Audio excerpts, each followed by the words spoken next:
Sud Radio Sport, le MAG, François Trio. Le MAG Sud Radio avec 3 temps forts, bien sûr. Notre fil rouge, c'est l'avant-match de ce match entre l'UBB et Toulouse que l'on va suivre bien évidemment, et on va avoir l'analyse de notre consultant Julien Thomas. On va revenir aussi sur les premiers résultats de cette 12e journée du top 14. On parlera également du mondial de hand féminin. On parlera également de l'après-carrière. Ce sera le dossier à partir de 20h et les difficultés pour certains joueurs de vivre la reconversion et l'après-rugby, avec notamment la dépression. On en reparlera d'ici 1 heure. Mais avant cela, messieurs, et notamment Julien, retour quand même sur ce match nul entre Pau et Toulon. Petit détour par le hameau sur si Pierre Mal est avec nous, bien sûr, pour savoir comment le public a perçu ce match nul. La section est allée le chercher, ils étaient menés 16-9. Est-ce que c'est toujours la même question, 2 points de gagnés ou 2 points de perdus? Alors, je pense clairement, François, qu'ici on les prend et on les prend avec un grand sourire au vu de la physionomie du match. On le rappelle, à 5 minutes du terme, il y avait encore 16-9 pour Toulon. Ils sont allés arracher ce match nul, les Béarnais, et ça fait... Malgré tout, quand on voit comment ça s'est passé aujourd'hui, quand on voit que Brive est allé perdre très lourdement à Lyon, Brive qui était 10e, un petit point derrière la section, et c'est 2 points dans l'escarcelle de la section paloise. Ils vont faire du bien, puisque Toulon, ça fait aussi des affaires de Toulon, cela dit, parce que Toulon passe devant Brive au classement. Donc oui, ici c'est un match nul qui a été plutôt bien accueilli, François, on peut le dire comme ça. Voilà. Pau 9e, bien sûr, après ces 2 points, 24 points, et puis Toulon 10e qui gagne une petite place, 22 points en attendant bien sûr la suite et la fin de cette journée. On accueille aussi dans le studio Sud Radio Philippe Spanghero qui est avec nous. Bonsoir Philippe. Salut messieurs. Salut Philippe. Et qui a fait la bonne opération ce soir? Tiens Philippe, on vous prend d'emblée, pam, comme ça, la question qui tue, à froid. Je rejoins Pierre Maël à la vue de la physionomie du match. C'est plutôt Pau qui est allé arracher ce match nul en fin de match. Bon, il y a eu un essai aussi refusé, je crois un peu plus de 10 minutes de la fin du match, mais globalement les Toulonnais ont assez bien maîtrisé cette partie. Ils ont tenu le score et c'est vrai qu'on a vu des Palois fébriles ce soir, donc c'est 2 points précieux dans la course au maintien, puisque les promus décrochent pas trop, et Pau se met à 6 points du premier relégable. C'est quand même une bouffée d'oxygène importante. Oui, et venons-en à ces Toulonnais quand même, Julien. Les Toulonnais 16 partout, ils pouvaient faire mieux quand même aujourd'hui, mais on sent quand même qu'il y avait peut-être pas assez de carburant dans le moteur là, vu les 10 dernières minutes. Mais je pense que c'est eux qui sont sur le match nul, les perdants un peu de ce match, parce qu'ils étaient vraiment depuis la première mi-temps qu'on a pu voir la stratégie qu'ils ont mis en place. Je pense qu'elle a été efficace, c'est-à-dire une occupation. On rappelle quand même les conditions qui étaient avec un déluge, une grosse pluie, un terrain plutôt gras, un ballon glissant, et ils se sont pas match à l'extérieur, ils se sont pas embêtés. Ils ont fait des choses simples, les Toulonnais, une grosse défense, une bataille dans les rucks avec, on a vu Facundo Isa qui a récupéré pas mal de ballons. Le retour de Serein, Sergio Parissé, voilà, des cadres vraiment et des papas qui ont permis peut-être de gérer des gestionnaires, on va dire, de match. Et ils étaient devant jusqu'à les 10 dernières minutes où il y a cette séquence de mêlée où ils prennent 2 jaunes et que finalement les Palois peuvent marquer pour venir et récolter le match nul. Donc c'est les Toulonnais qui avaient le match en main. Maintenant, ils ont su stratégiquement et vraiment tenir on va dire le cahier de bord qu'avait proposé peut-être Azema. Ouais, le cahier de bord, je ne sais pas ce qu'il était, peut-être d'essayer de peu produire dans la partie de terrain de Toulon, parce que quand on regarde les stats, 44 coups de pied de la part de Toulon, 45 percussions et 56 passes en 80 minutes. L'option passe, voilà, pour ceux qui ne sont pas familiers avec le top 14, avec le rugby globalement, l'option passe c'est généralement l'option privilégiée, là qui est que 56 passes de la part de Toulon en ayant 50% de possession, enfin 49 exactement. C'est un chiffre extrêmement bas et ça montre clairement que Toulon a joué avec les conditions climatiques. Je ne sais pas comment tu l'as ressenti toi, Pierre Mel, au hameau, mais on a l'impression que Toulon avait conscience des difficultés qu'allait proposer le ciel aujourd'hui en Pyrénées-Atlantiques. Et ils l'ont sans doute beaucoup mieux anticipé, en tout cas, que les Palois, ce qui peut paraître étonnant a priori. Mais les Palois, ils aiment tellement jouer. Ouais, et puis surtout, oui, alors déjà, tu as raison, mais en plus de ça, bon, ça fait quand même une semaine qui tombe la même chose en Béarn, donc ils auraient pu un petit peu plus préparer le match avec ce facteur-là, ce facteur météo-là que Toulon a effectivement beaucoup mieux géré, en tout cas que la section. C'est ce que nous a dit Julien en première mi-temps, et il avait complètement raison. Le plan de jeu choisi par le RCT, à mon avis en tout cas, et je pense que vous avez vu la même chose que moi tous, était le bon sur les conditions de jeu en tout cas qui étaient celles qu'on a eues aujourd'hui. Oui, et on va dire le coup était presque parfait de Franck Azema, Julien et Philippe, parce que c'est vrai que le coaching avait été bon en faisant rentrer ensuite les trières en deuxième mi-temps, en faisant glisser. Il y a eu une bonne partie quand même de Sergio Parissé pour sa rentrée. Et puis Issa qui était en troisième ligne, qui est revenu en 8 avec Timani. Enfin, on va dire que Lopetti, Timani, il y a eu Duprez, des gaillards en plus sur le banc qui avaient. T'as raison, François. Il avait plutôt bien géré son affaire, le coach, mais c'est vrai qu'il a manqué peut-être ces 10 dernières minutes avec cette succession de mêlées là où bon, ça s'est voilà quoi, ça a un peu flanché. Le plan n'a pas tenu jusqu'au bout. Mais les Palois, première mi-temps, qui ont donné de l'énergie dans son jeu, mais qui était assez stérile par la belle défense quand même des Toulonnais, se sont rendus compte que peut-être il fallait un peu changer la mire. Et les Toulonnais, dans ce secteur-là, avaient rectifié en début de seconde mi-temps. Sauf que les Palois, eux, comme je disais pendant le match, c'est les basiques. Il faut qu'on soit fort en mêlée, il faut qu'on soit fort en conquête de la touche et les molles. Et puis après, à partir de là, si on arrive à créer cette osmose et surtout la domination dans ce secteur-là, on peut au hameau mettre le public avec nous et puis prendre l'équipe adverse en otage et puis revenir dans un match. Et c'est ce qu'ils ont fait souvent la saison dernière. On se rappelle, ils étaient dominés et dans les 15 dernières minutes, ils venaient sur les fondamentaux, ils revenaient dans le match, voire gagner des matchs. Et c'est ce qu'ils ont créé avec ces mêlées à répétition à 5 mètres de la ligne des Toulonnais. Effectivement. Philippe Fanguero, est-ce qu'il y a un joueur, est-ce qu'il y a un fait qui vous a marqué sur ce match qui était quand même un match d'hiver, hein, on va dire rugby d'hiver aujourd'hui au hameau, hein. Peut-être les 13 plaquages de Issa, je sais pas. Non, honnêtement, il n'y a pas grand-chose qui ressort. Il y a peut-être le laisser refuser à la 69e à la section qui aurait pu être un tournant du match, puisque on a vu les Palois finir fort et je pense que si la faute de Manu, ouais. Voilà, s'ils étaient revenus au score un peu plus tôt, je pense que l'issue aurait pu être un peu différente, mais il n'y a pas grand-chose à en retirer, si ce n'est peut-être une petite lueur quand même d'espoir du côté du RCT, parce que cette équipe, on l'a tellement vue fragile à l'extérieur. On sait que la section a du caractère à la maison. Cette année, ils ont bien démarré à domicile. Et puis, il y a le RCT qui a fait un match sérieux, qui a su jouer avec les conditions, qui a bien coaché. Donc, c'est pas une victoire. Mais ça permet encore une fois de prendre des points précieux, parce que eux, pour le coup, étaient encore plus en danger que la section, hein. Ils restent à 2 points derrière la section et à 4 points du premier relégable ce soir. Donc, c'est 2 points importants.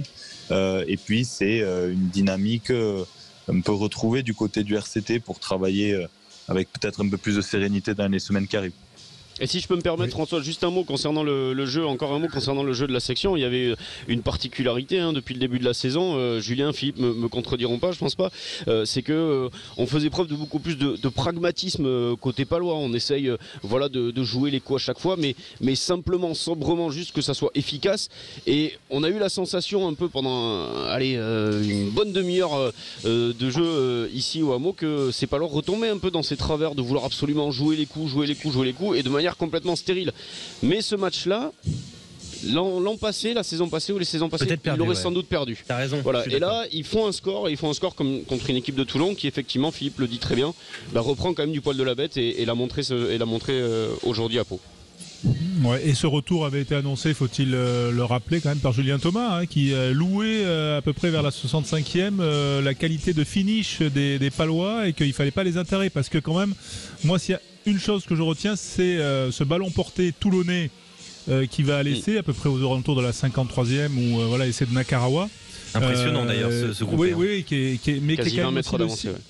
Ouais, qui est quand même le signe, on va dire, des qualités de cette équipe. Mais Julien, tu avais fort justement souligné la qualité de finish quand même des Palois. Ils l'ont prouvé encore.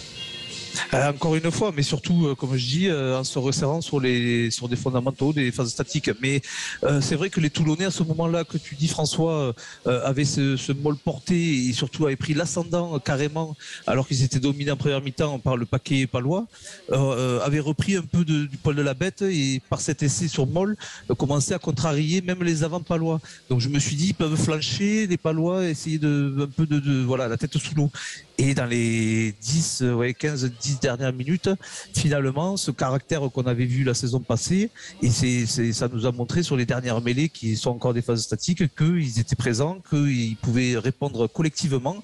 Ça montre quand même une force collective qu'ils nous ont démontré auparavant aussi, ils lâchent pas jusqu'à la 80e et ça a payé pour faire ce match nul.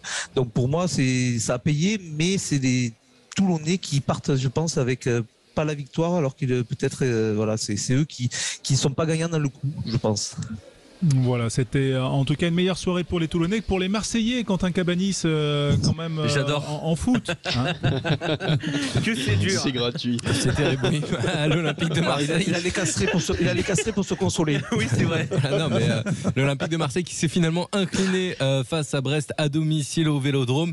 2-1 avec un but sur pénalty de Romain Fèvre, un but magnifique de Honora après une très belle action brestoise. Et puis de l'autre côté, c'était Gerson qui a ouvert le score pour l'Olympique de Marseille après un 1-2 avec Dimitri Payet.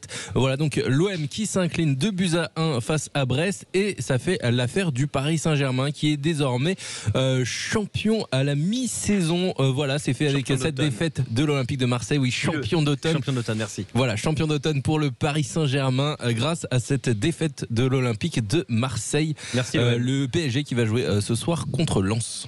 Voilà, à 21h. Certains avaient plaisir à vous entendre avancer. Non mais la tête qu'il fait quand il a annoncé ça, il a mis une tristesse affichée, vous le voyez pas, mais moi je l'ai en face des yeux, c'est grandiose. Oui, mais il y avait du sourire. Voilà. Des larmes dans les yeux et du sourire dans la bouche. Voilà. Allez, merci un grand professionnel. Pierre-Maël, en tout cas pour ce match à Pau. On se retrouve très vite bien sûr pour la suite du top 14 et puis nous on est dans le Mag Sud Radio. On va enchaîner bien sûr avec le débrief de la 12e journée et des premiers matchs de l'après-midi. On va revenir sur les 4 matchs de l'après-midi, notamment la victoire probante de Castres, et puis on ira tranquillement vers le match UBB Toulouse. Restez avec nous. Avec vous les auditeurs Sud Radio 0826 300 300 pour échanger, interagir sur cette actualité sportive et notamment cette 12e journée du top 14. On est avec Alexandre Priam, avec Philippe Spanghero, avec Julien Thomas et on va revenir sur ces premiers résultats de l'après-midi, les 4 premiers matchs qu'on a vécu en multiplex. Alexandre, on va peut-être récapituler ces résultats parce que il y a eu d'abord des beaux scores et puis quand même des résultats qu'on va pouvoir commenter. Je pense notamment à Castres, vainqueur du Racing. Tout à fait. Pour l'instant, aucune victoire à l'extérieur dans cette 12e journée du top 14. On vient de le vivre sur Sud Radio, ce match nul entre Pau et Toulon, 16 partout. Ensuite, il n'y a eu que des victoires bonifiées pour les équipes qui recevaient, notamment pour Montpellier face à Perpignan, 30-6 au prix d'une magnifique seconde période, 24-0 dans le deuxième acte. Lyon a battu Brive 41-0, 24-0 puis 17-0. Il n'y a tout simplement pas eu match à Gerland.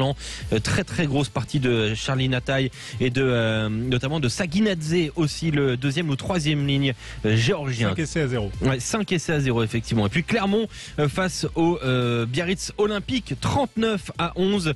Point de bonus offensif aussi, un triplé pour Johan Bérégaray, des essais de Ravaille aussi et de Damien Penaud, assisté de JJ Hanrahan, l'ouvreur irlandais. Puis enfin, on le disait, Castres Olympique face au Racing 92. C'est finalement le match le plus accroché de ce multiplex qui avait commencé à 15h. Ce 25-3 avec l'essai en toute fin de partie pour Julien Dumora. Et c'est synonyme de bonus offensif. Il y avait eu avant des essais de Ben Nicolas et de Geoffrey Palis dès la 3e minute de jeu. Le Racing qui n'a marqué que 3 points avec Maxime Machenaud, une pénalité à la 24e. Oui, on va bien sûr développer quand même parce que c'est un résultat fort pour les Castrés qui restent invaincus à domicile. On va écouter l'entraîneur du CO, Pierre-Henri Broncan, au micro de Rémi Mességuet. Aujourd'hui, on a eu vraiment de l'abnégation de la part de nos garçons et une défense très solidaire et très dure, très efficace près de la ligne. Donc voilà, on avance petit à petit, mais c'est très bien. Ça nous donne une image aujourd'hui d'une équipe solide, je trouve. Donc continuons comme ça, on est sur le bon chemin. On va essayer de bien récupérer, de faire un autre gros match dimanche prochain contre les Harlequins, contre les champions d'Angleterre. On va bien les recevoir. On va bien les recevoir. Ouais. Castres 7e, Philippe Spanghero. Sacrée performance parce que les Castrés sont allés chercher le bonus en fin de match. Bon, là, il y a eu du caractère, il y a eu la manière aussi. Ouais, du caractère et de la manière, mais Castres, je pense, avait un peu dans la tête encore ce bon match la semaine dernière à Montpellier qui leur a échappé de peu. C'est une équipe solide en ce début de saison, le Castres Olympique à domicile, peu de faux pas et puis quelques coups à l'extérieur réalisés déjà cette année. Donc c'est une équipe qui vise le top 6, donc qui n'a pas droit à l'erreur, et on le voit, cette victoire elle est importante parce que les concurrents directs pour cette course à la qualification, ils ont fait des résultats aussi, et malgré cette victoire, Castres reste aux portes du top 6 ce soir. Donc les points coûtent cher, mais au-delà de ça, en effet, comme le disait Pierre-Henri Broncan, il y a la manière, et puis ça renforce cette image de cette équipe du Castres Olympique très, très solide. Par contre, il y a une vraie inquiétude quand même pour ce Racing. Peut-être qu'on en reparlera tout à l'heure, c'est quand même particulier après le revers de la semaine dernière de voir si peu de caractère et si peu de réaction ce soir à Castres. Ouais, on va y revenir bien sûr sur le Racing. Juste Julien, quand même, la performance du Castres Olympique, parce que ce n'est que le 3e bonus cette saison des Castrés, et il a fallu aller le chercher. Elle a quelque chose, cette équipe de Castres, hein. Elle a quelque chose, surtout à domicile, pour avoir vécu des matchs. Je me doutais le caractère du Racing qu'a présenté à l'Arena la semaine dernière. Quand tu vas à Castres, c'est un terrain hostile, tu as la rambarde, c'est un peu à l'ancienne, tu as carrément les supporters à la main courante qui te hurlent dans l'oreille quand tu fais une touche, qui sont là presque à 2 mètres. Et le Racing, je me doutais que déjà dans le doute, pas en confiance, équipe un peu remaniée, et là où il fallait mettre un peu de combat et avoir le casque à pointe, plus le public castré, n'allait pas peut-être faire un grand match. Donc le Castré, par contre, eux, assez efficace. J'ai trouvé un demi-mêlée, Fernandez, mais il a fait un gros match, honnêtement. Il a dynamisé, il a mené, il a été gestionnaire, il a fait de la gestion sur les temps forts, temps faibles de son équipe, et je pense qu'il a amené complètement le Castres Olympique vers la victoire. Donc oui, c'est en maîtrise que le Castres Olympique a gagné ce match. Et il porte bien le bandeau en plus, hein. Un demi-mêlée qui porte un bandeau, c'est quand même génial, non? On adore. Et surtout, oui, quand tu es formé par Rory, à mon avis, tu peux porter le bandeau. C'est sûr. Venons-en quand même au Racing, parce que il y a eu un début de match absolument complètement apathique. On attendait une réaction quand même de ces Racingmen, Philippe Spanghero. Oui, non, mais c'est vrai qu'on attendait à minima une très grosse entame. Parce que le Racing est dans une situation vraiment compliquée. Alors, ça le devient au classement. Le Racing est à 25 points ce soir, à un point de la section paloise 9e. Mais au-delà de ça, c'est vrai que dans la forme, on en a pas mal parlé en débrief après ce match de la semaine dernière. C'est quand même caractéristique du Racing à la maison depuis une saison et demie maintenant. Ces très grosses entames et puis l'incapacité à tuer les matchs en première période en étant très dominateur. Et puis des deuxièmes périodes lors desquelles il s'écroule. On en a parlé aussi cette année, notamment lors d'un match contre le Loup, où le Loup était passé très près après avoir été mené de 30 points. Et donc, il y a une incapacité à répondre à cette problématique au Racing. Mais en tous les cas, aujourd'hui, il y a un peu le feu quand même à la maison, parce que c'est une équipe qui a de vraies ambitions de résultats. Et qui est même un nécessaire de résultats. Ah oui, non, mais c'est aujourd'hui, par rapport à l'ambition affichée, à ce que propose cette équipe sur le papier, aux joueurs qui composent cet effectif, il y a un problème au Racing en ce moment, et le match de ce soir, il est très révélateur du problème de caractère et d'une défaillance collective. Julien Thomas, c'est uniquement un problème d'effectifs décimés ou c'est selon vous un problème de message qui ne passe plus ou pas bien? Non, je pense pas. Pour moi, je vois vraiment, c'est la 3e défaite du Racing avec l'effectif, la pléiade de joueurs quand même de talent qu'il y a il y a pas mal de clubs de top 14, je vous le dis, qui aimeraient avoir les joueurs qu'ils ont.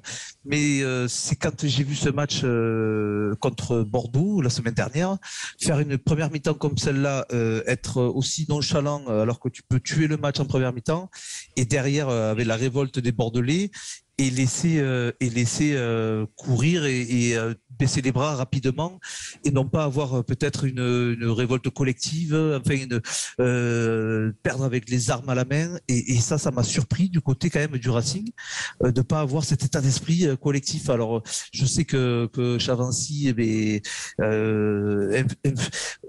influent bien sûr dans ce comportement-là parce que c'est un mec du club et que lui c'est son caractère, mais je pense pas que tout le monde soit sur le même réseau, sur la même longueur d'onde dans ce groupe, et du coup sur le terrain ça se ressent, et quand ça pique, on sent qu'il y a un problème. Quand il faut resserrer un peu les coudes, chacun peut tirer sa couverture. Alors je sais pas après aussi c'est en attaque, il y a chacun qui a des primes d'essai. Donc ça, parce qu'il y a des coups à finir meilleurs que ça quand même. Ouais, peut-être effectivement. Ouais. Allez, on va bien sûr développer tout ça tout au long de ce mag et faire un peu le tour de table de l'actualité d'ici un instant sur Sud Radio. Restez bien avec nous. Sud Radio Sport, le mag, François Trio. 19h30 sur l'antenne de Sud Radio. Dans 1h30, ce sera bien sûr le grand match que tout le monde attend. L'UBB qui reçoit Toulouse. Voilà le deuxième qui accueille le premier, avec des équipes qui sont bien bâties, des beaux 15 types. On en parlera dans un instant. Tiens, avant de rentrer dans l'actualité multisport un petit peu quand même, voilà, petite avant-goût avec Julien Thomas et Philippe Spanghero, nos consultants Sud Radio. Voilà, c'est un grand match. Il arrive à point nommé. Qu'est-ce qui peut gâcher la fête? Seulement la météo ce soir? Philippe, ouais, vas-y Philippe. Oui, seulement la météo, parce que il y a deux équipes qui produisent beaucoup de jeux. Il y a la première place qui est du championnat qui est en jeu ce soir. Bordeaux reste sur une très belle performance la semaine dernière au Racing, je pense le match le plus abouti de leur saison, et Toulouse par contre a besoin de retrouver de la confiance et de marquer les esprits à nouveau en confortant cette première place au classement. Les matchs entre les deux équipes sont devenus une espèce de classico. On a fait monter ça un peu en mayonnaise d'un point de vue marketing, le derby de la Garonne, etc. Mais ça l'était pas vraiment pendant de longues années, jusqu'à ce que Bordeaux atteigne ce niveau sportif et soit mis en concurrence d'un point de vue des observateurs avec le Stade Toulousain. Et je pense que les Toulousains vont avoir à cœur ce soir de mettre les pendules à l'heure. Juste une petite question, François. Pique ou pas pique de Clément Poitronneau? Écoutez. Ce qui est certain, c'est que ces dernières années, les matchs contre Bordeaux ont toujours été un peu épiques, que ce soit par la couverture médiatique que vous pouvez en faire ou par ce qui se passe sur le terrain. Donc oui, bien sûr que ça va être un match intense, engagé comme toujours, voilà, avec des scénarios toujours un peu particuliers. Donc voilà, nous on est très heureux de se rendre à Bordeaux, dans ce beau stade de Chabannes-Delmas qui va enfin être à guichet fermé. Donc voilà, on est très content de ramener du monde dans les tribunes. Pique ou pas pique? Insupportable. Insupportable. Non mais sérieusement, c'est terrible de dire ça. Non mais Clément, c'est vraiment un bon copain. Je souris en l'écoutant parce que il avait eu un peu le même ton avant la réception de Castres. Ouais. Mais alors honnêtement, c'est insupportable, particulièrement pour les adversaires, parce que Toulouse a tellement surnagé, notamment la saison dernière, que c'est une forme d'arrogance, c'est un peu de fausse humilité, à moitié voilée, même pas du tout voilée pour ceux qui ont un minimum de second degré. Et ça dépend si c'est volontaire ou pas réfléchi ou naturel. Connaissant Clément, c'est a priori extrêmement volontaire. Je pense. Pour tout vous dire sur Sud Radio, j'ai envoyé un message. Je discutais avec un joueur du Stade Toulousain ce matin. Je lui disais, dis donc, Clément Poitrenaud, il n'est pas à la moitié. Et il me dit, qu'est-ce qu'il a dit ? Je lui envoie la phrase. Il me dit, non, mais il n'a pas dit ça. Et je lui dis si, et il a rigolé. Donc bon. Non, mais alors quand même, il y a quand même une animosité extrêmement forte entre Hugo Mola et Christophe Furios. Je pense que c'est l'animosité la plus forte entre managers de top 14. Et tout ça, ça rejaillit un peu forcément sur le staff toulousain. Donc, au-delà de l'enjeu sportif, il y a quand même une tension particulière entre les staffs. Ouais, on va bien sûr y revenir, mais est-ce que c'est pas une manière aussi de mettre un peu la pression sur les joueurs du Stade Toulousain qui, pour l'instant, quelle que soit la composition alignée depuis le début de la saison, caracolent tranquillement un peu en tête de ce classement du top 14, et c'est une manière un peu de les pressuriser, parce que en ayant perdu 4 matchs l'an dernier, l'UBB est forcément motivé en recevant le double champion qui est Toulouse, Julien. Exactement, mais c'est un peu la bête noire de l'UBB. Donc le retour des internationaux des deux équipes, on sait que c'est le choc. Chacun veut au-delà de cette première ou deuxième place, parce qu'en fait ils gagnent ou ils perdent et ça va pas changer grand-chose pour eux au classement. Mais c'est surtout dans les égos on va dire d'avoir une hiérarchie d'équipes qui valorise vraiment être number one de ce top 14. Et quand tu connais le staff de part et d'autre, c'est vraiment cette ambition-là, et les joueurs aussi, parce qu'il y a quand même des oppositions à chaque poste vis-à-vis qui sont intéressants à voir ce soir. Je pense que vraiment il y a la possibilité de voir deux styles de jeu. On sait que ça va jouer des deux côtés, ça peut être ambitieux, mais avec deux différents styles quand même dans les offensives et dans les manières de stratégiques. Voilà ce match que l'on va suivre en direct, bien sûr, à l'intégralité sur Sud Radio. Nous irons dans quelques minutes au stade Chabandelmas. On va vivre tout ça avec Nicolas Delage qui sera avec nous, bien sûr. Et vous, les auditeurs de Sud Radio, 0826 300 300. Revenons à l'actualité multisport. On est dans le MAG Sud Radio. Quentin Cabanis piaffe, bien sûr, pour nous rappeler les grandes infos de ce samedi, de ce week-end, avec notamment de la Ligue 1, puisqu'on le sait désormais, c'est officiel, le Paris Saint-Germain est champion d'automne. Exactement, c'est officiel, le PSG est sacré champion d'automne. Félicitations au Paris Saint-Germain. Et ce titre de champion d'automne, ils le doivent en grande partie, bon résultat évidemment, mais aussi à la défaite de l'Olympique de Marseille cet après-midi. Les Marseillais qui se sont inclinés au stade Vélodrome à domicile contre Brest, 2-1 avec des buts de Romain Fèvre et Honora. Magnifique but de l'attaquant de cette équipe brestois. En ce moment, Lille affronte 3 et ça se passe pas très bien pour le champion de France en titre, Lille, qui est mené 1-0 par les Troyens. À 21h, le champion d'automne va rentrer en scène, puisque le Paris Saint-Germain se déplace du côté de Lens. Voilà pour la Ligue 1 aujourd'hui. Il y a également du basket au programme aujourd'hui, avec un rendez-vous pour les fans de NBA, un rendez-vous qui est une heure plus que correcte en France, puisque les New York Knicks vont jouer contre les Denver Nuggets à 19h30. Pour une fois qu'il y a un match de NBA à une heure correcte en France, il faut peut-être en profiter. En attendant, il y a de la Formule 1 également ce week-end, et la bataille fait rage, François, entre Lewis Hamilton et Max Verstappen. Il y a 8 points de différence au championnat du monde des pilotes. C'est le néerlandais Max Verstappen qui est en tête, et à l'issue de ce Grand Prix, Verstappen, il pourrait déjà être sacré champion du monde. Pour ça, il lui faut 26 points de plus que Lewis Hamilton. Alors j'ai fait quelques simulations de ce qui pourrait se passer pour gagner. Il faut qu'il signe le meilleur temps en course, et que Hamilton ne termine pas dans les 5 premiers, et que Max Verstappen gagne. Il faut sinon qu'il gagne sans signer le meilleur temps, et qu'Hamilton ne termine pas dans les 6 premiers. Il faut qu'il finisse deuxième et qu'il signe le meilleur temps en course, et qu'Hamilton ne termine pas dans les 9 premiers. Enfin, il faut qu'il finisse deuxième et qu'Hamilton ne prenne aucun point. Lewis Hamilton a terminé en tête des qualifications. Là, il va partir de la première place de la ligne de départ, donc ça va être compliqué pour aller le chercher, sachant que c'est Bottas qui va partir à la deuxième place, et Verstappen troisième, et Verstappen qui en plus en toute fin de qualification a tapé un mur. Alors la voiture semble intacte, mais on va avoir des nouvelles. En tout cas, le départ de ce Grand Prix, ce sera demain, et c'est en Arabie Saoudite. Oui, et le tour de l'actualité qui va se poursuivre avec nos consultants, puisque on le sait sur Sud Radio, bien sûr, on essaye de faire un petit focus sur ce qui vous a marqué ou retenu votre attention. Messieurs, Philippe Spanghero, c'est vous qui commencez. Vous parlez de quoi? De rugby?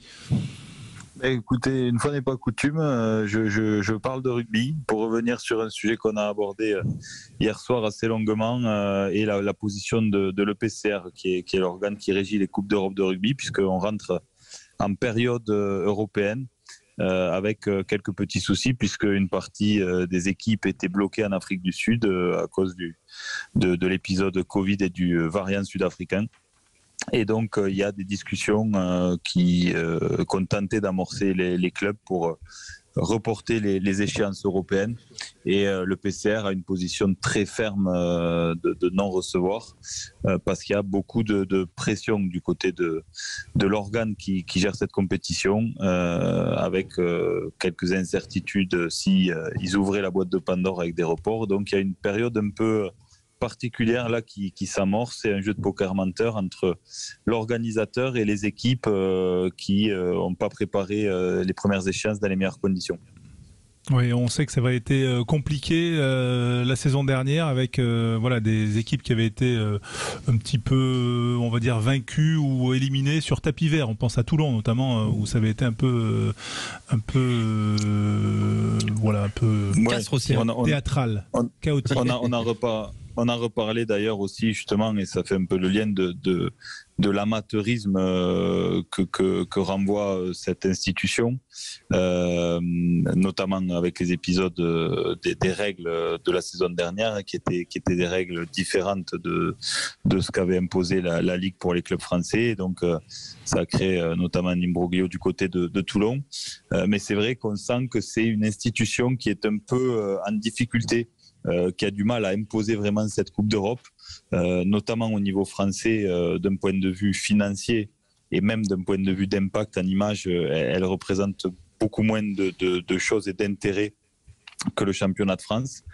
Et donc, c'est une compétition pourtant qui est magnifique avec de grands clubs. Peut-être demain, certainement même demain, les grandes provinces sud-africaines qui rejoindront cette compétition pour densifier encore d'un point de vue sportif.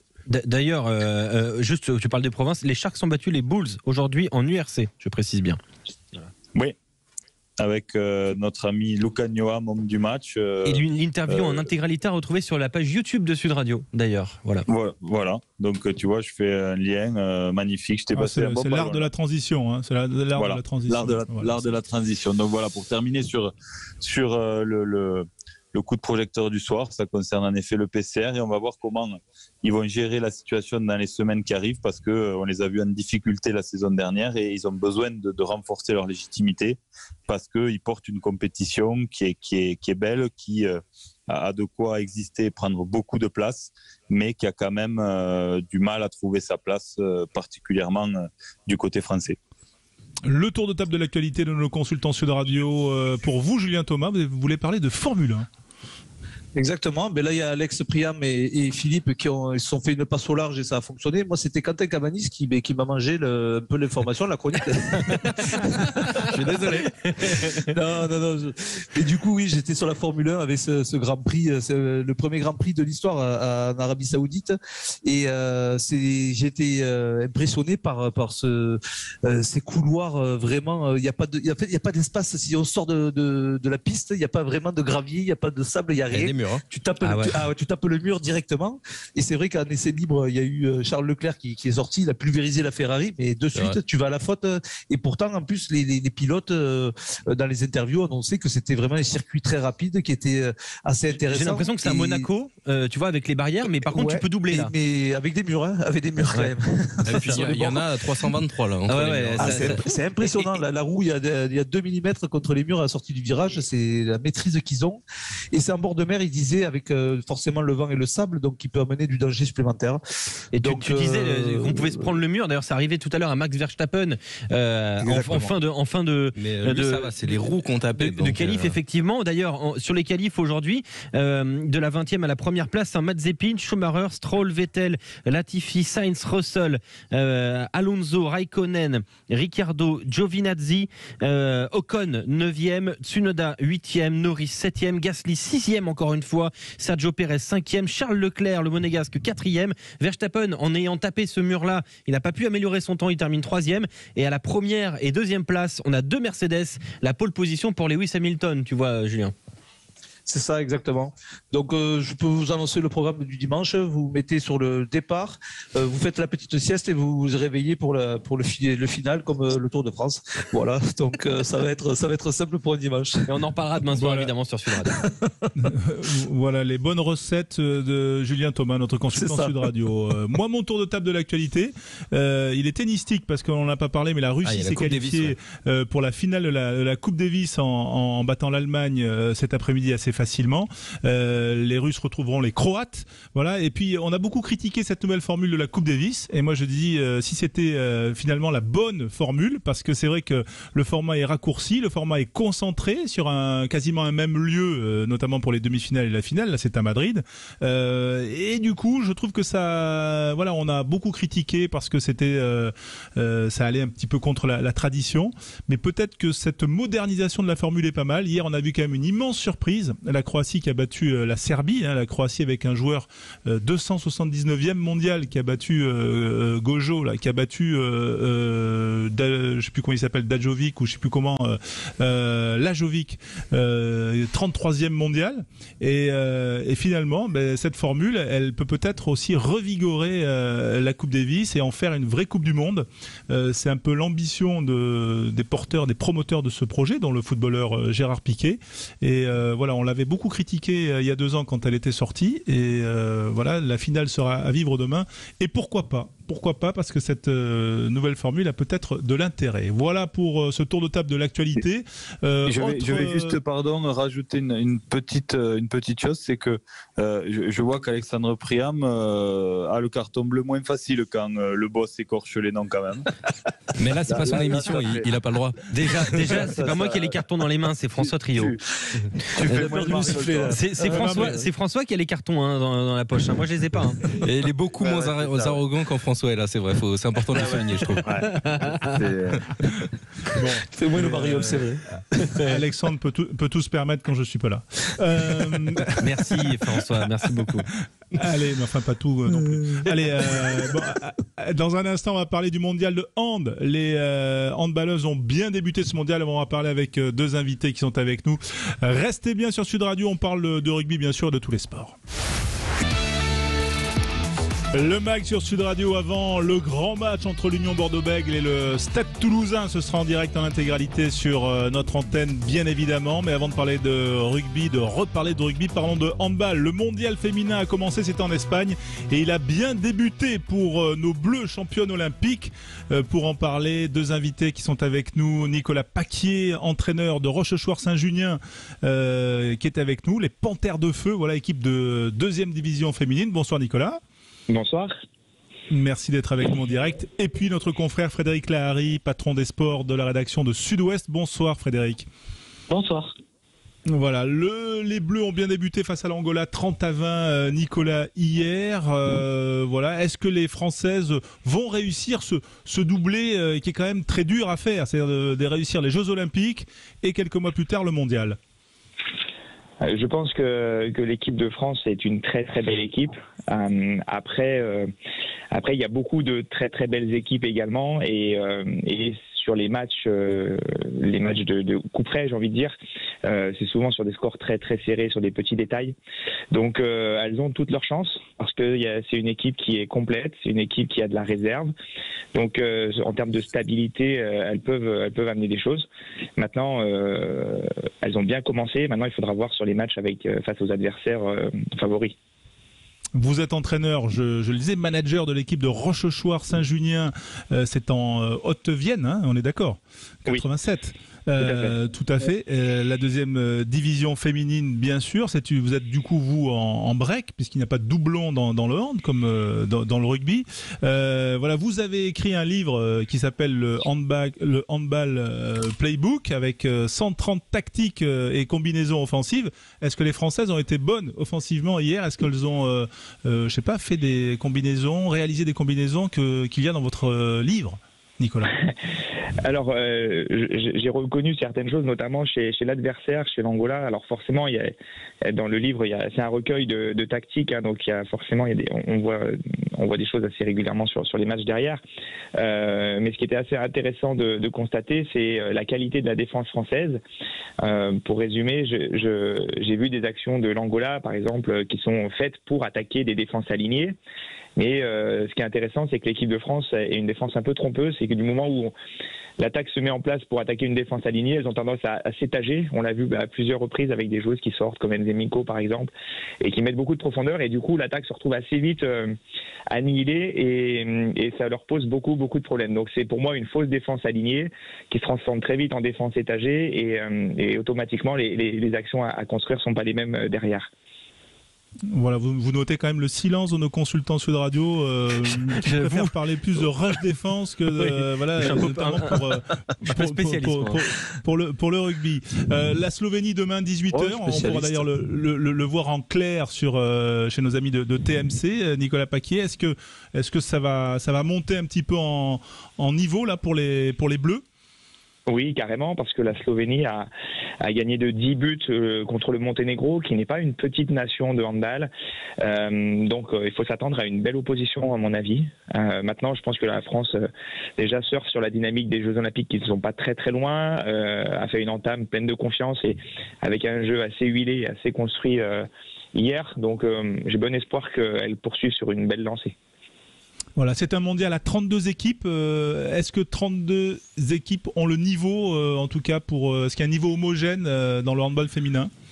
Non, je pense pas, parce que quand on voit le score de la Norvège qui gagne 46-18 contre le Kazakhstan, ou la Suède qui gagne 46-15 contre l'Ouzbékistan, et j'en passe d'autres, s'il y a un sacré delta. Maintenant, l'idée c'est aussi de faire émerger des nations, et je pense que c'est important de voir des équipes et des pays participer, qu'on n'a pas l'habitude de voir participer à cette compétition.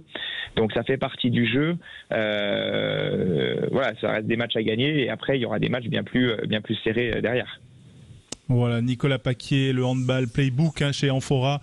Bien sûr, on mettra votre livre sur les réseaux sociaux de Sud Radio, bien évidemment. Avec nous également, je le disais, Frédéric Lahari, patron de la rédaction sport de Sud-Ouest. Le hand est un sport très fort dans la région du Sud-Ouest et surtout les départements. La preuve, dans vos futurs Oscars, qui sont un peu une institution régionalement, les Oscars Sud-Ouest, il y a 2 sportifs amateurs qui sont déjà nommés. Ce sont 2 handballeuses.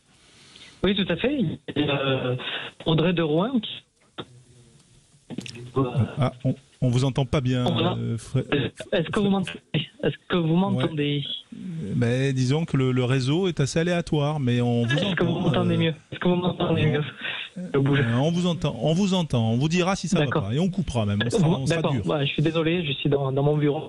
Oui, je disais qu'il y avait notamment Audrey de Rouen qui est une ancienne internationale de handball aussi, qui joue à Mérignac, qui porte un petit peu le club de Mérignac. Elle était joueuse du mois de novembre, je crois, en D1 féminine. Donc voilà, elle fait partie de ces nommés parmi les Oscars amateurs qui seront récompensés le 13 décembre au stade de Matmut Atlantique à Bordeaux. Voilà, les Oscars amateurs, juste le principe en quelques mots, Frédéric Lahari, cette année, parce que c'est une année un petit peu particulière. Alors oui, c'est une année particulière parce que la saison du sport amateur a été plus que limitée par la pandémie. Donc on a choisi aussi de mettre en lumière les dirigeants et dirigeantes qui avaient fait vivre leur sport et surtout leur club pendant les différents confinements, qui avaient maintenu le lien social.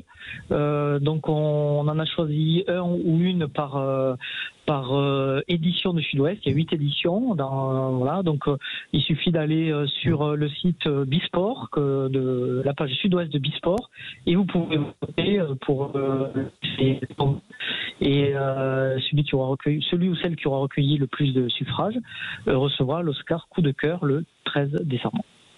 Le 13 décembre, voilà les Oscars Sud-Ouest. Dispositif particulier pour ce soir, pour Sud-Ouest, UBB Toulouse à Chabannes-Delmas? Oui, bien sûr, c'est notre match phare, évidemment. Nous avons deux journalistes sur place, deux rédacteurs, plus 2 photographes. Donc on est prêt à réagir. On a un live sur le site, on aura des réactions dès la fin du match, les analyses, les notes des joueurs, et même des statistiques. Donc on est prêt parce que c'est vraiment comme l'a appelé Christophe Elios, le choc des seniors. Voilà, c'est le choc des seniors. Avec un E, senior, ouais. Pas avec un Merci Frédéric Lahari, le journal Sud-Ouest bien sûr, pour vivre l'actualité sportive au plus près. Voilà, merci Nicolas Paquier d'avoir été avec nous en direct sur Sud Radio. Dans un instant, on va parler de rugby encore. On ira bien sûr faire un petit tour à Chabannes-Delmas, retrouver Nicolas Delage, notre envoyé spécial. Et puis, bien sûr, on va parler reconversion, Alexandre. L'après-rugby dans un instant sur Sud Radio. Restez bien avec nous et une petite pause, le flash, et on se retrouve bien sûr pour la suite de notre programme. Avec vous les auditeurs Sud Radio 0826 300 300 pour bien sûr parler de toute l'actualité du sport et vivre cette 12e journée du top 14. Dans 1 heure, le match UBB Toulouse, le choc du top 14 qu'on va vivre en direct et en intégralité. Nous irons d'ailleurs à Chabannes-Delmas d'ici quelques instants. Nos consultants sont toujours avec nous, Julien Thomas bien évidemment et Philippe Spanghero qui d'ailleurs vous voulez ajouter un petit mot et parler du Téléthon, parce que c'est un week-end de générosité ce week-end. Oui, juste en quelques mots, préciser que c'est un week-end particulier, le grand week-end annuel du Téléthon, que j'ai la chance d'accompagner sur une de leurs activités, l'Institut de myologie, autour du sport pour faire la promotion de leurs actions. Ils font un travail magnifique qui sert bien sûr tous les malades, mais aussi le plus grand nombre et tout le monde, puisque ils travaillent sur toutes les maladies du muscle qui servent au vieillissement, à tout un tas de sujets qui concernent tout un chacun. Donc voilà, ils font vraiment un travail remarquable. Chaque euro compte. Donc je sais que les gens sont extrêmement sollicités. Il y a tout un tas de causes qui valent la peine qu'on y participe. Mais le Téléthon, c'est vraiment quelque chose de particulier. Donc la fenêtre de tir, c'est ce week-end. Ça prend pas longtemps. C'est le 36-37. Donc n'hésitez pas à être généreux, votre argent est extrêmement bien utilisé. Voilà. Voilà pour faire c'est quoi Philippe pour faire des dons, le numéro 36-37. Merci, voilà. Hop, c'est une seconde de couche. Effectivement. Voilà, Allez, dans un instant, on va parler du dossier sur l'après-rugby et l'édifiant constat avec Alexandre Priam et ses invités, bien évidemment. Avant cela, petit détour par Chabannes-Delmas pour aller voir Nicolas Delage, parce que oui, on est à 1 heure du coup d'envoi du choc des seigneurs. Il n'est pas là, Nicolas. Il n'est pas là.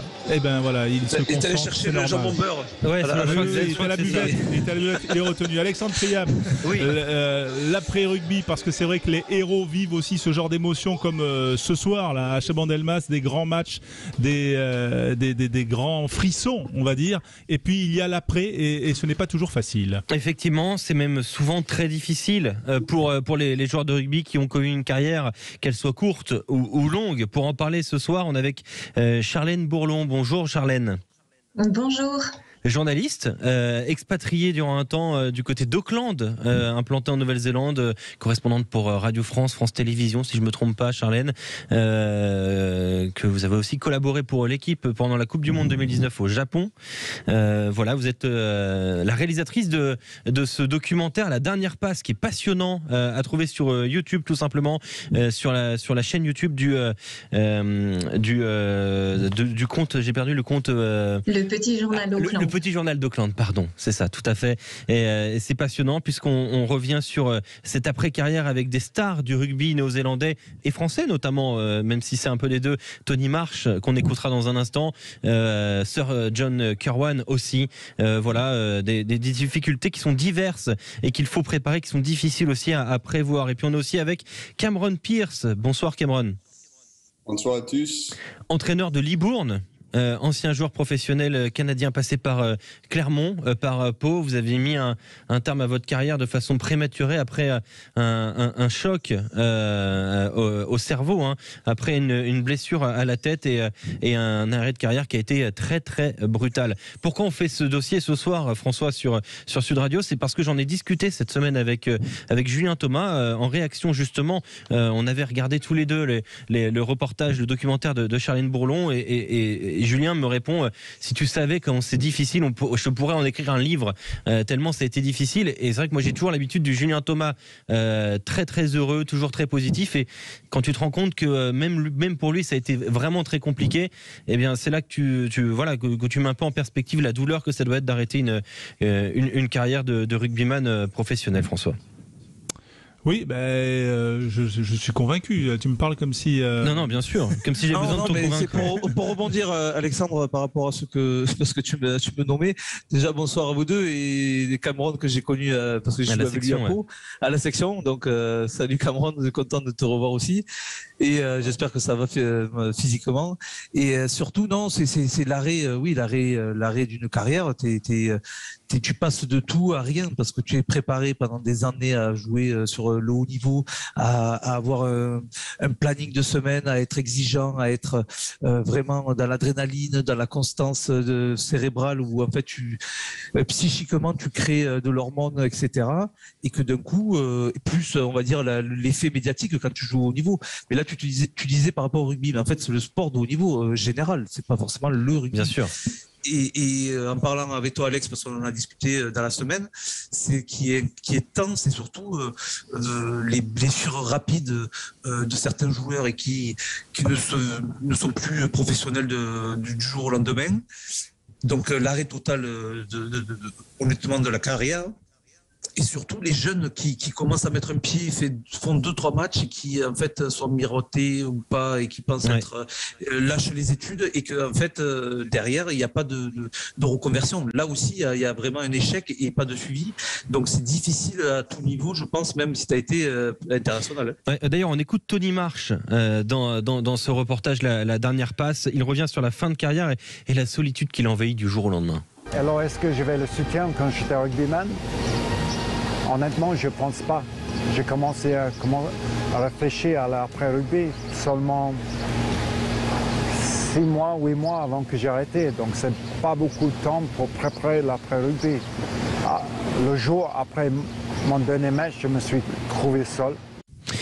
Et c'est vrai qu'on voit beaucoup sourire Charline Bourlon dans votre documentaire, dans votre reportage, on le voit beaucoup sourire et en même temps les mots qu'il dit ne prêtent pas toujours au sourire parce qu'on sent qu'il a souffert et qu'il en souffre presque encore aujourd'hui de cette fin de carrière. Oui, c'est exact. Il est toujours dans une réflexion par rapport à sa reconversion. Je l'ai eu dernièrement par téléphone et bon, il est tout le temps en phase de réflexion par rapport à sa nouvelle carrière, à sa deuxième vie. Mais il a cet esprit positif, il garde le sourire et je pense que ça, c'est plutôt l'esprit kiwi en fait, en lui qui se dégage par rapport au thème de la reconversion. François. Ouais, non, ce qui est intéressant, c'est qu'il y a la reconversion et puis il y a aussi la douleur de l'absence des émotions. Cameron, il y a joué et puis il y a ne plus jouer en fait et ne plus vivre ces émotions-là. C'est ça qui est dur aussi en premier lieu. Oui, pour moi, tout à fait. C'était très compliqué aussi quand on est très jeune aussi. J'ai arrêté à 24 ans. Donc, je pensais que je vais avoir une carrière bien plus longue. Donc, ça, c'était le plus difficile pour moi personnellement. Mais après, dans le sport, on est tellement haut des fois. Donc, forcément, on fait les bas hyper bas. Donc, c'est aussi ça. C'est les émotions dans tous les sens, très souvent. Oui, d'ailleurs, cette émotion, ce côté-là très haut, de se sentir peut-être invincible sur un terrain, d'avoir cette nuance cette différence forte entre le terrain et la vie de tous les jours. Tony Marsh aussi le disait, hein, il le concédait, une carrière de rugbyman, c'est unique, rien ne remplace ça. Là aussi, il s'est exprimé dans le documentaire La dernière passe. La vie quotidienne. On ne peut pas vivre la même chose on vit avec le rugby. On ne peut pas répliquer ça. C'est toujours un combat avec moi-même. Des joueurs qui prennent jusque 3 ans pour s'adapter à la nouvelle vie, pour l'après-rugby. Donc, quand tu regardes ça, je pense que c'est très, très compliqué. Je sais qu'il y a à peu près 60% des joueurs qui ont du mal financièrement. Ouais, c'est vrai que c'est du jour au lendemain, quand tu sors du terrain, tout change. Julien Thomas, c'est aussi ce que tu avais ressenti? Ouais, tout change, exactement, c'est vrai. Et encore, c'était un peu plus pas difficile parce que je suis bien entouré, que j'ai pu absorber un peu ça. Mais ce manque-là, bien sûr, que tu joues tous les week-ends avec l'adrénaline, le public, l'exigence, tu joues des finales et puis d'un coup pendant 15 ans, et puis tu sors de là et puis t'as plus rien. Je suis passé en plus entraîneur chez les pros à Montpellier, et puis derrière il y a eu la Covid et là tu te retrouves chez toi sans adrénaline, sans rien du tout, voilà, il y a plus personne quoi. Donc des fois tu te poses des questions, c'est dur honnêtement, ouais. Et je comprends qu'il y ait des joueurs qui compensent cette peut-être excitation de ceux qui vivent tous les week-ends. Charlène, est-ce que on va dire le fait de développer un double projet peut amortir un peu cette reconversion ou la difficulté de la reconversion et peut-être amortir un peu la chute entre guillemets?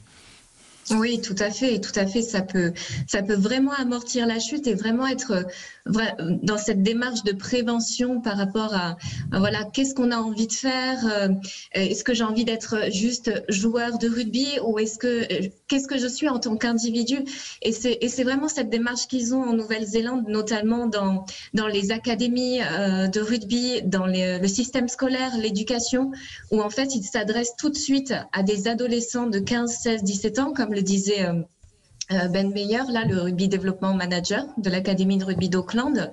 Voilà, il confronte tout de suite ce que c'est la réalité, voilà, à quoi ils vont être confrontés. Ils ont envie, ces jeunes-là, ils ont envie d'une carrière de rugbyman professionnel, mais avant tout, il ne faut pas oublier ce qu'ils sont en tant qu'individus et bien sûr, entreprendre des projets en parallèle par le biais de l'éducation, bien entendu. Philippe Donc oui, Sanguero. ça peut amortir la chute, totalement. Philippe, toi c'est un sujet aussi qui te tient à cœur, parce que je sais que voilà, toi aussi tu as vite basculé du rugby à une carrière professionnelle d'entrepreneur, mais tu as beaucoup d'amis qui sont passés et qui ont travaillé aussi en fin de carrière avec toi et qui se sont vite reconvertis. Oui, et puis je me suis associé à l'origine de ma boîte avec des gens qui faisaient de la formation et on a essayé de créer un module pour accompagner les joueurs parce que c'est quelque chose qui me tenait vraiment à cœur. Et je pense qu'on peut y arriver, mais il y a quand même un vrai point bloquant à ce jour. C'est d'abord la formation, c'est-à-dire que les jeunes qui sont dans les sélections jeunes et qui sont sur la bonne ligne pour être professionnels, ben, il y a un entourage qui se fait de plus en plus tôt avec les agents, avec un environnement qui leur crée une espèce de bulle et qui les focalise quand même sur le rugby parce qu'il y a quand même de plus en plus d'enjeux financiers, il y a beaucoup plus d'argent. Il y a aussi un sujet avec les clubs, ils paient les joueurs très cher, souvent pour des durées assez courtes. On construit plus sur un joueur en se disant qu'il va faire une carrière chez soi. Un joueur est de passage en général pour 3 ans, 4 ans. Et donc le club, lui, son intérêt, c'est d'avoir le joueur le plus performant possible. Et tant qu'on n'arrivera pas à prouver au club que le fait que les joueurs travaillent sur un double projet et que ça leur permette d'être mieux dans leur tête, mieux dans leur peau et d'être aussi, voire plus performants sportivement, ils n'y adhéreront pas vraiment parce qu'on est dans des visions un peu trop court-termistes et dans lesquelles l'humain a finalement pas vraiment sa place. Ça peut paraître bizarre de dire ça, on est dans un sport où il y a ces valeurs de collectif, du rapport à l'autre, etc.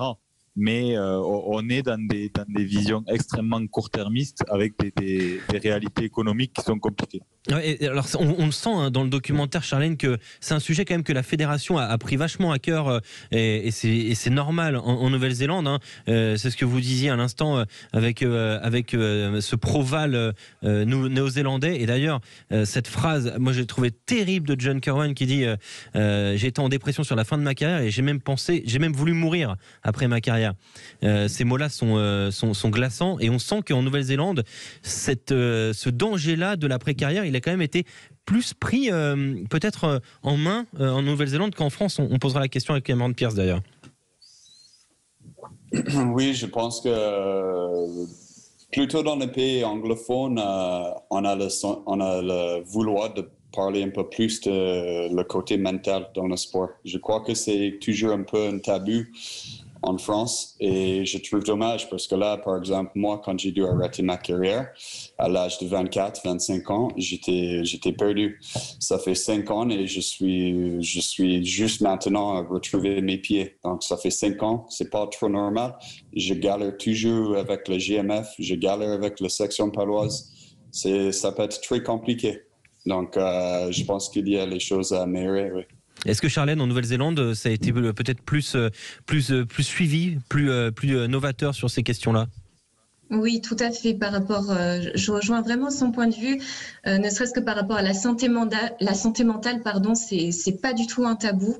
On l'a bien vu dans le documentaire où voilà, Sir John Kirwan ou Norm Hewitt ont vraiment évoqué leur dépression, leur descente aux enfers, hein, clairement après l'arrêt de leur carrière. Donc, ils sont beaucoup plus prévenants sur ce sujet-là. La NZRDPA, ils ont tout de même une section axée sur le bien-être, sur la santé mentale, et il y a un esprit très communautaire autour de ça, même par rapport aux ambassadeurs qui représentent la NZRDPA. Oui, effectivement. Ouais, c'est vrai que...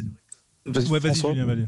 Non, c'est que moi, en écoutant et en ayant vécu, en vivant ça, la création peut-être dans des clubs d'une unité d'après-carrière dans chaque club ou des clubs, peut-être quelqu'un qui soit là dans l'aide d'après-carrière, un référent régional ou départemental peut-être. C'est pas le rôle du syndicat, ça, Julien, de Proval notamment, le syndicat des joueurs. Oui, mais moi, honnêtement, j'étais à Proval et je cotisais. C'est pas pour ça que quand j'ai fait la dernière bamboula, la fête, au bar on buvait des bières, le lendemain que j'ai arrêté ma carrière, on m'a appelé ou que terminé quoi. T'as plus personne. Ouais, personne ne vient vers toi. Exactement. Donc il y a personne après qui te prend des nouvelles, savoir si c'est bien, pas bien, psychologiquement, si tu rebondis pas, qu'est-ce que tu fais. Et ça je trouve qu'il y a un abandon d'après-carrière total au niveau, c'est vrai, de la France. Et comme disait Cameron, ce qui est très intéressant, c'est que la version française, on travaille beaucoup le body, c'est-à-dire jusqu'au cou, jusqu'aux orteils, des biceps, jamais le cérébral. Et en premier, j'essaie de travailler sur ça, notamment sur un projet. C'est dans le cerveau que c'est 80% de ce que tu peux travailler après sur le corps. Et il y a un danger, Cameron Pearce, et malheureusement vous avez été touché, vous, au cerveau quand vous avez arrêté votre carrière. Le problème mental aussi, on parlait de dépression, de choses comme ça, mais il y a aussi des dangers liés aux commotions. Et ça, c'est ce que vous défendez. D'ailleurs, vous aviez dit, je me souviens, j'ai légué mon cerveau à la science. Oui, tout à fait. Donc, c'était comme d'ici le lendemain,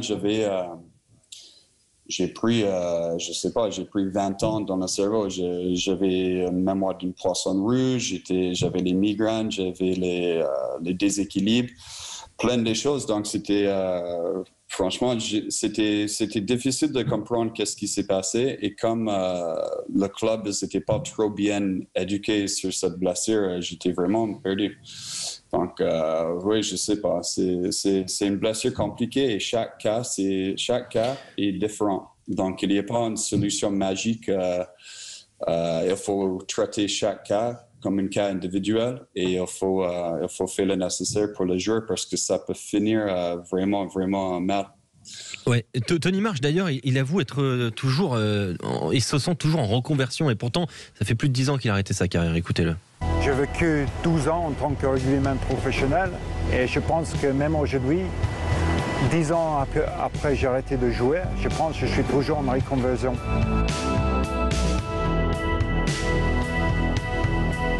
En tant que sportif de haut niveau, on a beaucoup de chance. Mais lorsque tout s'arrête, c'est une autre étape qui commence avec ces émotions que tu dois franchir. Ça aussi, ça fait partie du jeu. Ça, c'est un moment vraiment très très fort du documentaire, Charlène. Nicolas Delage qui est avec nous, notre commentateur à Bordeaux. Nicolas, toi tu vois des anciens joueurs professionnels très souvent avec ta série depuis le début qui consiste à retrouver des anciennes gloires et de les faire retrouver aussi le rugby amateur dans des petits clubs. Et qu'est-ce que tu ressens toi de ces joueurs de rugby qui retrouvent l'amour du terrain un peu ? Salut messieurs, salut Charlène également. Oui, effectivement, à travers cette série qui a un concept tout bête, on prend un ancien pro, on le remet dans le rugby de ses débuts. Et c'est vrai que j'ai à l'occasion côtoyé Cameron. D'ailleurs, pour commencer par lui, j'ai une petite anecdote. Cameron, c'est dans le club de Libourne. J'ignore si vous en avez parlé, mais vous savez qu'il entraîne là-bas à Libourne. Il avait commencé comme consultant. Là-bas, Libourne, c'est pas du tout en fédéral, c'est inférieur à fédéral. Et Cameron, je trouve il est comme un poisson dans l'eau parce qu'il retrouve des valeurs de rugby justement de ses débuts, avec de la simplicité, mais aussi avec des joueurs qui sont formés, qui sont intelligents. Par exemple, son capitaine, c'est Jean-Nicolas Cameron, ton capitaine, il est psychomotricien. Bon, ça veut dire qu'il ne fait pas que du rugby. Donc ça veut dire aussi que quand on est entouré, quand on joue au rugby, on fait cette passion avec des garçons qui ont d'autres centres d'intérêt, il n'y a plus que le plaisir qui reste. Donc c'est vraiment ça que je retiens, moi, c'est que dans l'équipe de Cameron, il y est bien aussi parce qu'il a autour de lui, dans cette équipe, des gens qui sont bien dans leur peau, qui ne font pas que du rugby à 100%, qui sont équilibrés. Et pour élargir un petit peu aux autres anciens pros, à chaque fois, moi ça me marque, ils ont quand même l'œil qui pétille quand ils retrouvent la boue. Hier soir j'étais en tournage à Nafarroa, à Saint-Étienne-de-Baïgorry, il y avait plus de boue que de gazon, attention. Et pourtant, il y a toujours ce regard, il y a toujours ce plaisir, il y a toujours des expressions, les regards qui se croisent, ils se comprennent, les rugbymen. Quand on a été professionnel, international, et quand on revient à ce niveau-là, le temps d'un entraînement, le temps d'un accompagnement sur le match du dimanche, tout le monde se comprend et on en garde du plaisir, du bonheur, peut-être un peu de nostalgie. Mais vraiment, je reconnais que ces anciens joueurs, quand ils reviennent au rugby non professionnel, ils sont comme des gamins. Cameron. Oui, c'est exactement ça. En fait, quand tu as un mélange des personnes dans une équipe amateur, c'est tellement plaisant parce que ils sont tous là pour s'amuser. Ils ne sont pas là pour je sais pas, pour jouer pour les contrats, pour rentrer dans la politique du rugby. Donc, moi, je trouve tellement plaisant. Ouais. Moi, ce que je peux ajouter quand même, c'est que ce que décrit Nicolas, c'est aussi il y a le rugby d'avant, professionnalisme, et le rugby d'après. Moi, j'ai connu le rugby d'avant où, de fait, il y avait une obligation de vivre un double projet. On était étudiants. Ce que toi, tu as fait d'ailleurs. Oui, tout à fait. Et effectivement, quand il y a eu la grosse blessure qui fait qu'à un moment on arrête net à 26 ans ou 27 ans. Ce que toi tu as fait d'ailleurs. Tout à fait. Non, mais ça veut dire qu'après derrière, c'est dur. C'est dur parce que c'est douloureux, c'est une déception, c'est une blessure, mais il y a le petit matelas qui amortit. Et ce qu'on peut on peut observer quand même dans certains clubs professionnels, je pense au Stade Français notamment avec Thomas Lombard, qui essaye de remettre le double projet au centre du jeu. Et je pense que ça sera important pour parce qu'on a appris aussi de ces 20 années de professionnalisme à l'échelle nationale, enfin en tout cas pour les clubs. Et je sais pas ce que t'en penses, Julien ou Philippe, mais je crois que ça pose cette question-là en fait. C'est bien sûr, non, mais c'est que surtout le monde extérieur, vu que il y a tous les matchs diffusés, que maintenant il y a des stars, l'équipe de France fonctionne, qu'on est des stars, certaines sont des stars carrément du rugby mondial, des Français, on se dit ils arrêtent leur carrière, mais ils ont ils ont pas de problème financier, ils ont ce qu'il faut pour vivre, ils ont gagné bien leur vie pendant des années, mais en fait tu es obligé d'aller travailler. Tu as ce matelas, d'accord, tu as pu investir un petit peu, donc ce qui te permet d'être plus en confort que peut-être tout le monde, ça je suis d'accord. Mais il faut aller travailler. Tu peux pas vivre et nourrir ta famille si tu restes à la maison sans rien faire, juste avec ce que tu as gagné toute ta carrière. C'est pas le foot. Donc ça, des fois, c'est pas compris par le monde peut-être extérieur sur ce professionnalisme rugbystique. Et quand tu passes, que tu dois aller gagner je te dis 20 000 euros quand tu es joueur, ou 40, ou plus pour certains, et que tu vas prendre 2 000 euros, là, ça te fait bizarre quand même. Et c'est perturbant. Je tiens juste à rappeler, voilà, pour revoir et pour voir si vous ne l'avez pas vu, ce magnifique documentaire, La Dernière Passe, c'est sur la page YouTube, sur la chaîne YouTube du Petit Journal d'Auckland en Nouvelle-Zélande, et on va mettre un lien évidemment sur les réseaux Sud Radio Rugby, Charlène, parce que c'est un super travail, sincèrement, hein, de journaliste à journaliste, c'est un super travail. Moi, je me suis régalé à regarder ça. On l'a tous regardé, je crois, sur Sud Radio, et vraiment, félicitations, parce que moi aussi je les ai regardés et c'est vraiment bien, et surtout c'est très intéressant même pour les jeunes. Je pense qu'il faut le diffuser dans les centres de formation, montrer un peu les après-carrières, parce qu'elles peuvent John Kirwan est extrêmement émouvant. Ouais, c'est ça, exactement. Cameron, 24 ans, tu dis que tu as arrêté, c'est pas tout le monde qui arrête à 34 ans, 35 ans, fin de carrière heureuse et belle, donc parfois c'est bien aussi de le montrer à des jeunes. Voilà. Merci beaucoup, Julien. Est-ce que François est toujours là? Je ne sais pas si. Non, je suis toujours là. Non, mais moi je voulais juste peut-être dernier point. On a le temps ou pas? Parce que je crois qu'il est 20h27 et juste demander à Cameron si c'était encore plus dur pour les étrangers. Je pense notamment, on a entendu beaucoup quand même sur les Néo-Zélandais. Carleman notamment qui a beaucoup souffert. Voilà, quand ils sont déracinés et qui sont en Europe, en France notamment, est-ce que c'est encore plus dur quand la carrière s'arrête pour eux?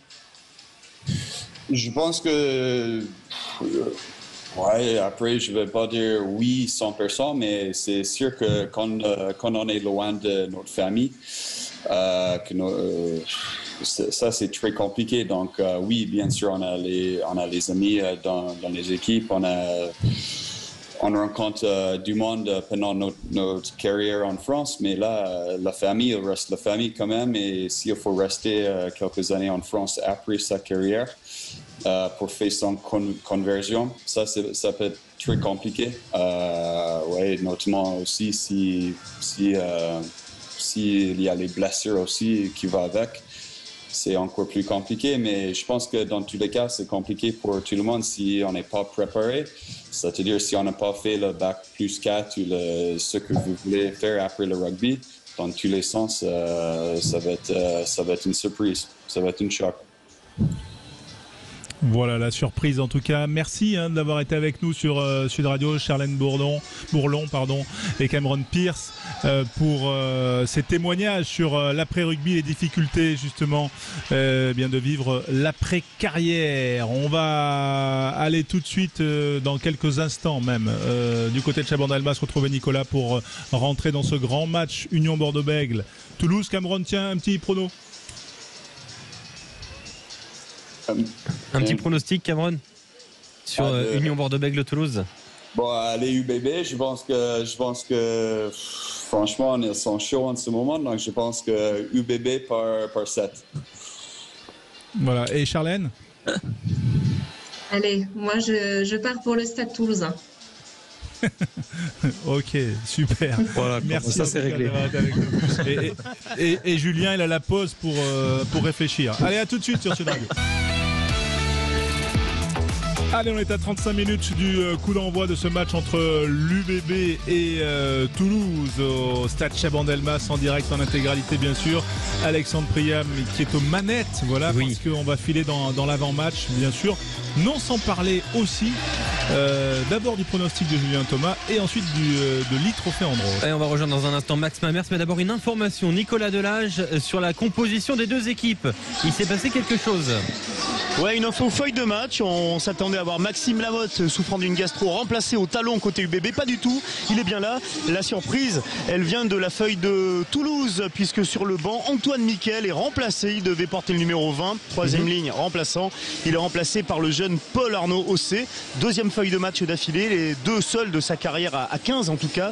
Lui, c'est troisième ligne. Donc voilà, le petit changement, il concerne les remplaçants toulousains. Ossé remplace Miquel. On n'a pas la raison exacte du forfait d'Antoine Miquel. Eh bien, on reviendra dans un instant, Nicolas, pour faire l'avant-match. Mais d'abord, un petit détour vers Val Thorens. Bonsoir, Max Mamers.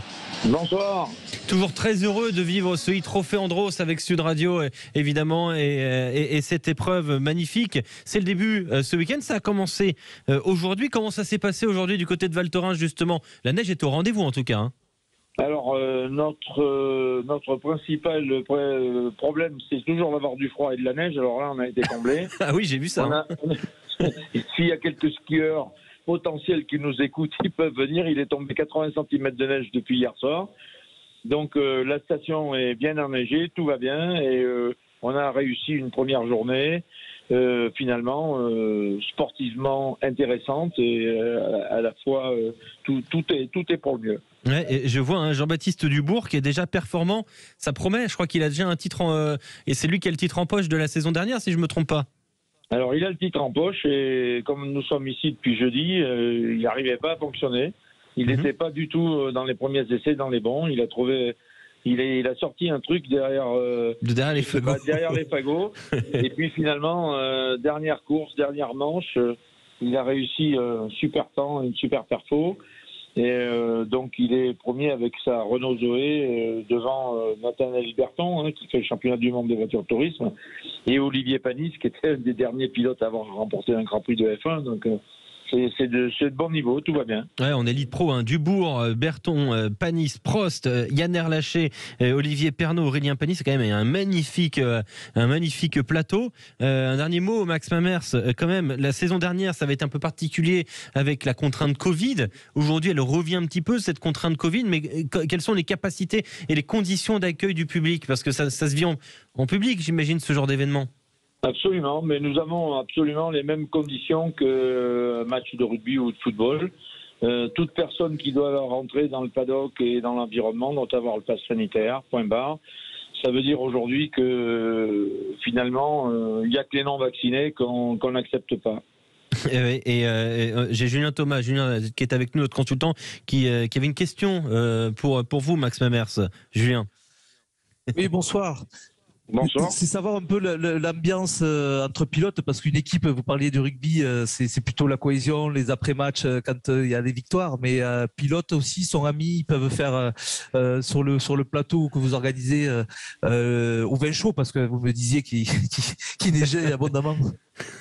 Alors, bon, Trophée Andros, il y a déjà un premier truc. Andros, vous savez, c'est le Lot, c'est le Sud-Ouest, oui. C'est Brive, c'est le CAB. Donc, quand on a créé ça avec Frédéric Gerboson, on a créé l'ambiance du rugby. On s'est dit, voilà, tout est ouvert chez nous, les paddocks sont ouverts, le vin chaud coule à flot.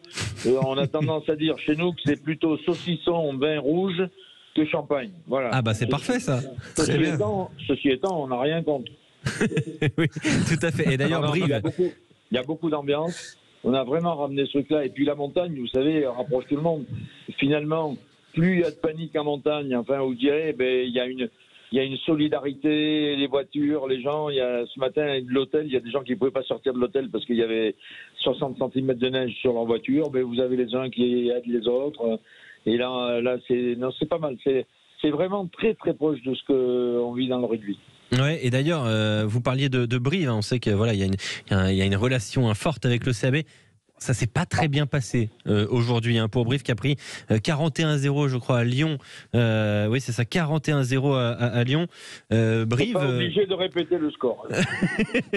C'est vrai, pardon, Max Mamers.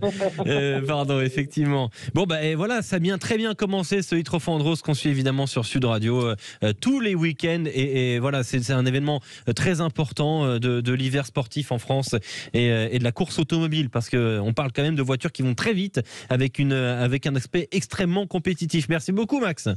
À très bientôt. Merci beaucoup. Merci. Eh bien, voilà, c'est la fin du magazine Sud Radio Sport. On rebascule vers Sud Radio Rugby.